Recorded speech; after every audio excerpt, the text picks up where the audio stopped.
3 seconds. That's all it took for the entire WNBA world to stop breathing at the same time. Not 3 minutes. Not 3 quarters. 3 seconds. Of footage that is now bouncing around every corner of the internet, ripping comment sections completely in half, and forcing a conversation that nobody in this league was ready to have. Not the players, not the coaches, not the front offices, and certainly not the fans sitting in those seats watching it happen live. Before we get into everything, here's a quick quiz to test how closely you've actually been following this story. Which 2 players are mentioned alongside Caitlin Clark in the sequence that broke the internet? The Breanna Stewart and Sophie Cunningham B. Diana Taurasi and Aya Wilson C. Kelsey Plum and Breanna Stewart D. Aya Wilson and Sophie Cunningham. Drop your answer in the comments. I'll confirm it later in the video. Now, back to what actually happened. Because if you haven't seen the footage yet, let me paint you the full picture, frame by frame, starting with the night itself. It was supposed to be nothing. Genuinely, completely, officially nothing. A preseason game. Indiana Fever versus New York Liberty. The kind of matchup that, in any other era of this league, would have drawn a few hundred casual viewers and maybe a couple of beat reporters looking to fill column inches before the real season began. But this is not any other era of this league. And that's the first thing you need to understand before any of this makes sense. The moment Caitlin Clark entered this league, the concept of a low-stakes WNBA game ceased to exist. Every arena she plays in sells out. Every broadcast she appears in spikes ratings. Every single possession she touches carries the kind of electric weight that normally only shows up in Game 7s and championship finals. So when the Fever and Liberty tipped off that night, even in the preseason, the eyes were already locked in. And nobody was ready for what those eyes were about to witness. Because on one specific play, in one specific moment, the temperature of this entire league didn't just rise. It exploded. And in the middle of that explosion, 2 names became permanently linked to a viral moment that is still spreading as you watch this right now. Breanna Stewart and Sophie Cunningham. We're going to break down every single layer of this story, the play itself, the reaction, the history behind it, and the much bigger question that nobody is asking loudly enough yet. But first, you need to understand the full weight of the stage this happened on. Because this moment did not fall from the sky. It was built, brick by brick, game by game, foul by foul, over an entire season of tension that finally had nowhere left to go. Stay with me, because part 2 is where the real story begins. Let me set the scene exactly the way it felt to anyone watching live that night. No exaggeration. No dramatic spin. Just the raw, unfiltered reality of what it actually looked like in real time before the replay buttons even started spinning. The Fever win the opening tip. The crowd is already loud. Louder than it has any business being for a preseason game that technically doesn't count for anything in the standings. But that's what Caitlin Clark does to arenas now. She makes them feel like every possession matters because somewhere deep down, everyone watching knows it actually does. The game flows back and forth the way early preseason games usually do. A little sloppy, a little loose, players shaking off months of rust and easing back into competitive rhythm. Coaches are mixing lineups. Assistants are furiously taking notes on tablets. The casual fans in the upper rows are still finding their seats. And then, one play. A sequence so fast it nearly slips past you if you blink at the wrong millisecond. But so violent in its impact that the arena noise drops from full roar to complete silence in less time than it takes to exhale. Caitlin Clark goes down. Art. Not a normal basketball fall. Not the kind of tumble you see 100 times a game and forget by the next whistle. The kind of fall that makes veteran players nearby immediately stop moving. The kind that makes broadcasters lose their train of thought mid-sentence. The kind that makes the entire building collectively forget it's supposed to be making noise. For one frozen second, nobody moves. Nobody except one person. Number 8. Gold and red. Sophie Cunningham. And what she does next, what she says, how she moves, where she puts her body, is the reason we're all still talking about this days later. But before we get to Sophie's reaction, we need to understand exactly what caused Clark to go down in the first place. Because that's where the real debate lives. That's where reasonable people start seeing completely different things on the same piece of footage. And that debate? It goes much, much deeper than one preseason foul. Here's where it gets genuinely complicated. And I want to be careful here, not because the truth is scary, but because the truth is actually nuanced. And in today's sports media landscape, nuance gets thrown out the window the second a clip starts trending, and every hot take merchant with a microphone tries to be the first one to put a clean, simple label on something that simply does not have one. So let's deal in facts first. Breanna Stewart, 2-time WNBA champion, two-time Finals MVP, one of the 5 or 6 greatest players this league has ever produced, made contact with Caitlin Clark on this play. That is not in dispute by anyone. The contact was real. Clark went to the floor. The arena reacted.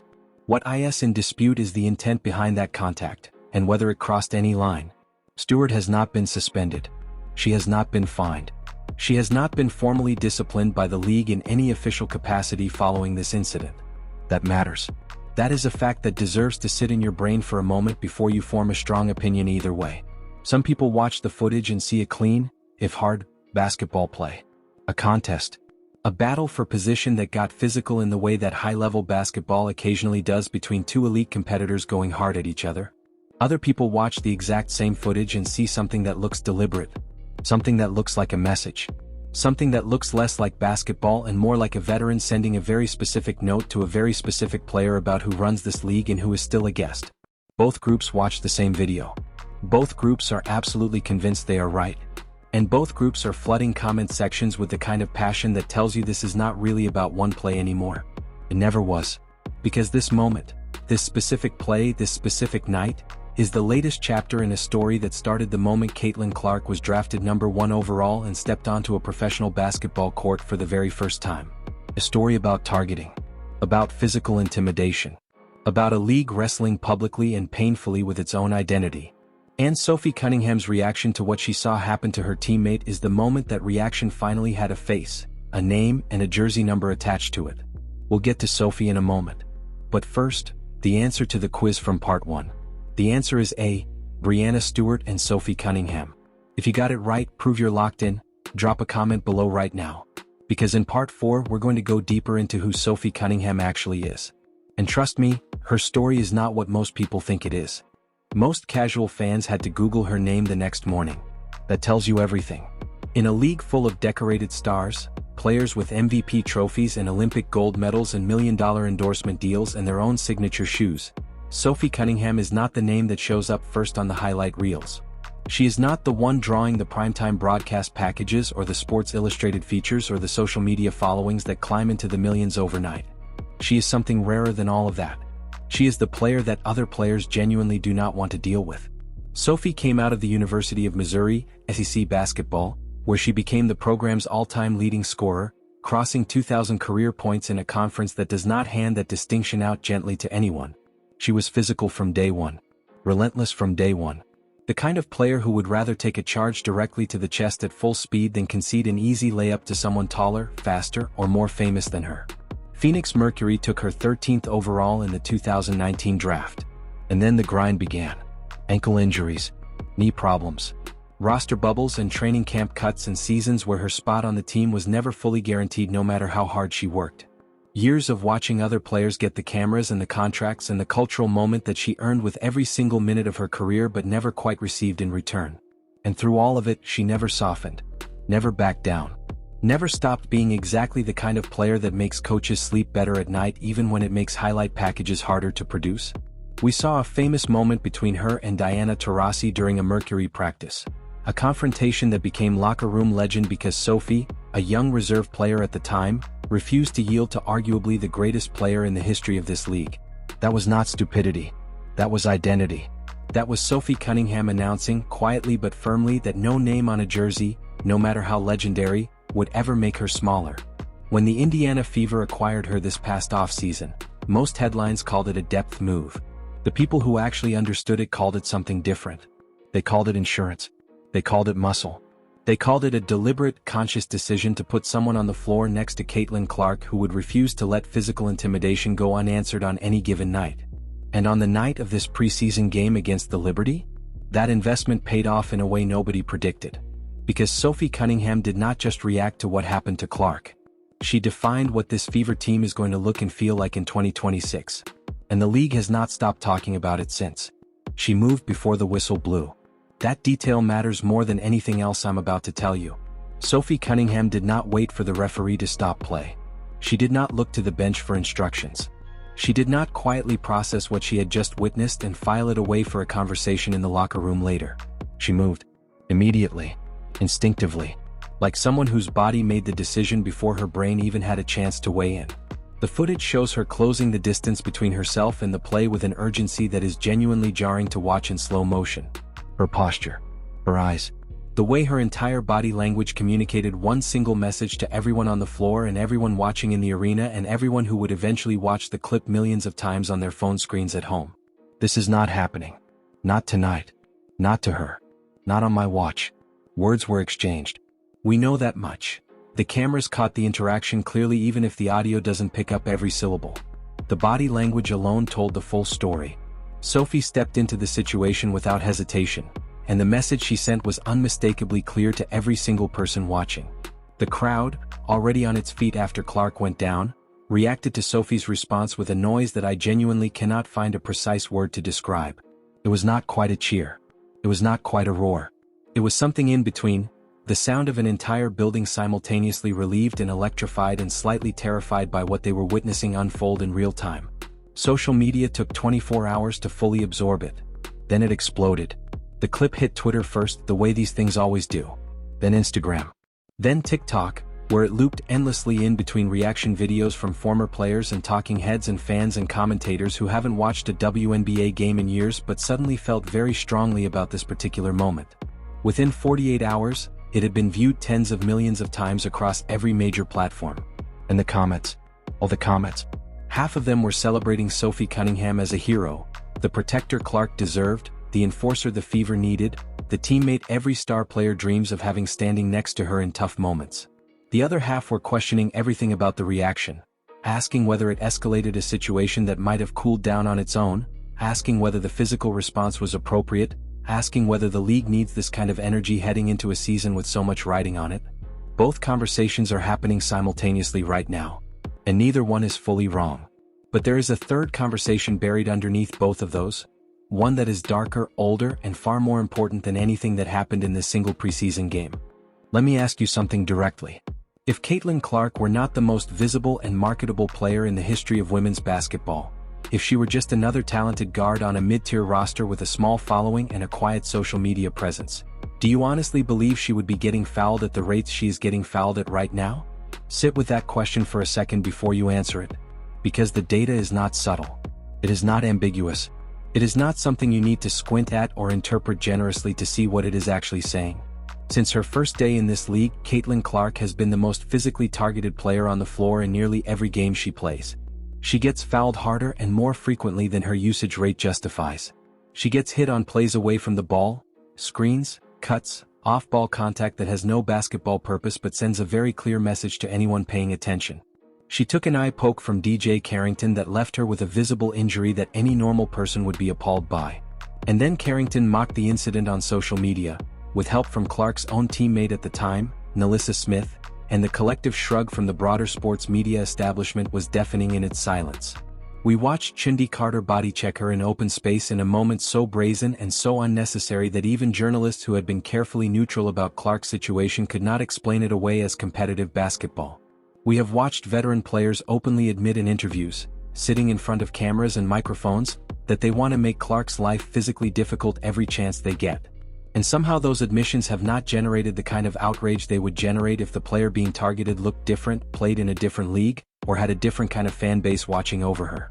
This is the context that makes Sophie Cunningham's reaction on that preseason night so much bigger than a single play between two players on a basketball court. This is not about one foul.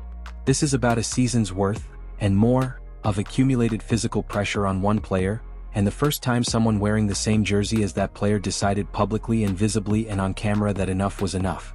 And the WNBA now has to figure out what to do with that. Because the answer they give, or don't give, will define the next chapter of this league's history more than any trade, any draft pick, or any broadcasting deal ever could. Let's be fair. Because Breanna Stewart deserves that much. And because fairness is the only thing that separates real analysis from the hot take machine that this story has already been fed through too many times. Breanna Stewart is not a dirty player. Let me say that clearly and without hesitation. She is a two-time champion. She is a former MVP. She is a player who has dedicated her entire professional life to this league and to the growth of women's basketball. A growth that, yes, Caitlin Clark has accelerated, but which Stewart herself helped build long before Clark's name was ever attached to it. Stewart has spoken in the past about the growing pains of a league that is simultaneously trying to protect its existing stars while welcoming a new wave of players who are bringing unprecedented attention and resources along with them. That tension is real. It is not fabricated. It is not a storyline invented by media companies looking for drama. It is the lived reality of a league in transition. And Stewart, as one of the most prominent faces of the generation that came before Clark, sits right in the middle of that transition in a way that is genuinely uncomfortable for everyone involved. Did she intend to hurt Clark on that play? Nobody outside of Breanna Stewart's own head can answer that with certainty. What we can say is that the league looked at the play, evaluated it through its official review process, and chose not to formally discipline her for it. That is a fact. And facts matter, especially when emotions are running this high and this hot on all sides of the conversation. But here is the part that gets complicated in ways that the official league statement cannot fully resolve. The absence of formal discipline does not mean the play didn't happen. It doesn't mean Clark didn't go down. It doesn't mean the arena didn't go silent. And it certainly doesn't mean Sophie Cunningham's reaction was based on nothing. Both things can be true simultaneously. Stewart can be a great player and a fierce competitor, and this can have been a moment that crossed a line in the eyes of the people who had the closest view of it on the floor that night. The question is not really about one play anymore. The question is about what this league is going to look like for the next 5 years. And the answer is being written right now, in games like this one, in moments like this one, by players like these ones. The WNBA released a statement. Of course they did. These things always generate a statement. A carefully worded, legally reviewed, maximally non-committal statement that says just enough to technically count as addressing the situation while simultaneously saying absolutely nothing that could be used against the league in any meaningful way. You've read statements like this before. We all have. We have reviewed the incident and found no violation of league policy. That's essentially it. That's the sum total of the league's official public position on a play that generated tens of millions of views, fractured fan communities, and put an entire sport on the front page of mainstream sports conversation for the better part of a week. And here's what I need you to understand about that silence, because the silence is actually louder than the statement. The WNBA is at the most critical inflection point in its entire 29-year history right now. The TV deals are bigger. The salaries are rising. The arenas are selling out. The casual sports fan, the one who never watched a women's basketball game before Caitlin Clark showed up, is now tuned in and paying attention in numbers that were simply unimaginable 5 years ago. And every decision the league makes in moments like this one is being watched by that new audience with fresh, unforgiving eyes. When veteran players are caught on camera making physically questionable contact with the league's most visible star, and the official response is essentially a shrug, those new fans notice. They compare it to what they've seen in the NBA. They ask questions. They form opinions.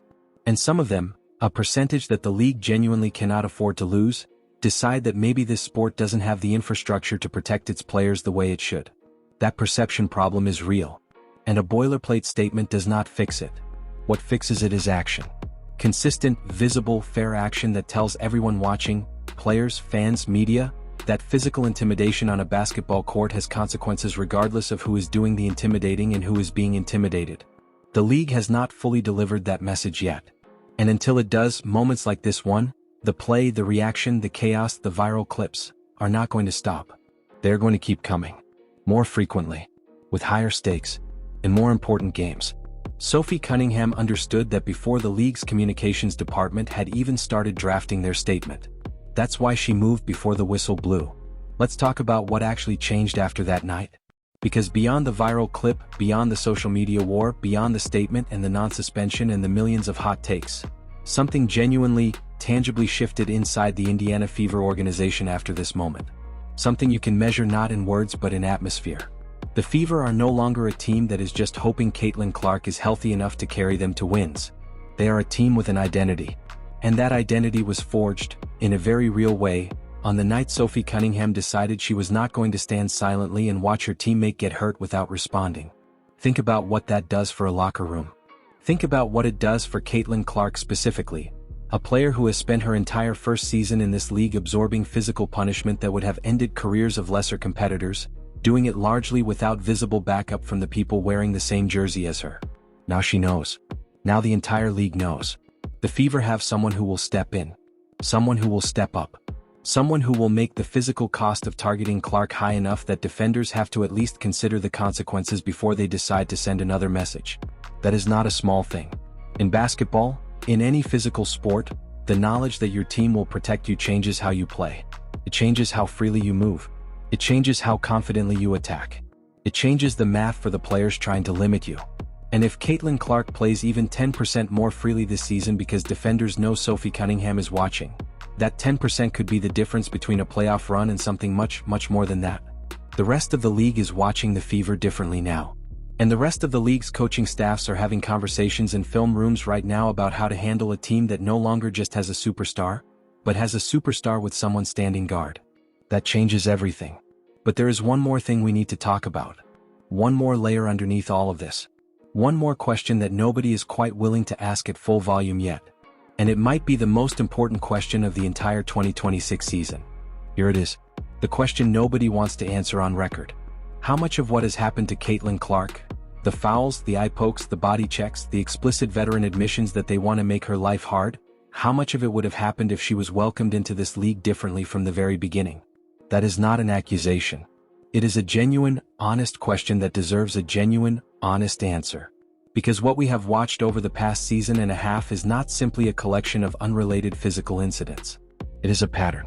A consistent, documentable pattern of a specific player absorbing physical punishment at rates and in ways that go beyond normal competitive basketball. And the question of why that pattern exists, and who bears responsibility for allowing it to continue, is the conversation that will define whether the WNBA uses this moment to become something greater than it currently is. The sport is at a crossroads right now. The kind of crossroads you only get to stand at once, and the path you choose determines everything that comes after it. On one path, the league leans into the growth, protects its players fairly and visibly, builds structures that make it clear that targeting of any player for any reason has real consequences. The new fans stay. The revenue grows. The players get paid what they deserve. The whole sport rises. On the other path, the league continues to respond to viral incidents with press releases and careful silence, allows the physical targeting to continue without meaningful accountability, and watches as the goodwill and attention that one extraordinary player brought to this sport slowly, painfully erodes. Sophie Cunningham's reaction on that preseason night was not a problem for the WNBA. It was a warning. A warning from a player who watched everything happen in real time and decided that silence was no longer acceptable. A player who understood, in her bones, that somebody had to say something, even if saying it meant putting her own season, her own reputation, and her own career on the line. The WNBA can learn from that moment or it can ignore it. If it learns, 2026 could be the year this league finally becomes what everyone who loves women's basketball has always known it is capable of being. If it ignores it, the next viral clip is already being filmed. The next Sophie Cunningham moment is already taking shape in some preseason gym somewhere.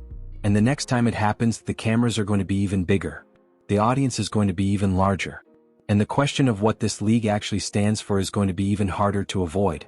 Caitlin Clark didn't just change the WNBA's ratings. She changed its reckoning. And the clock is ticking on how the league answers it. If you made it this far, you're exactly the kind of fan this sport needs.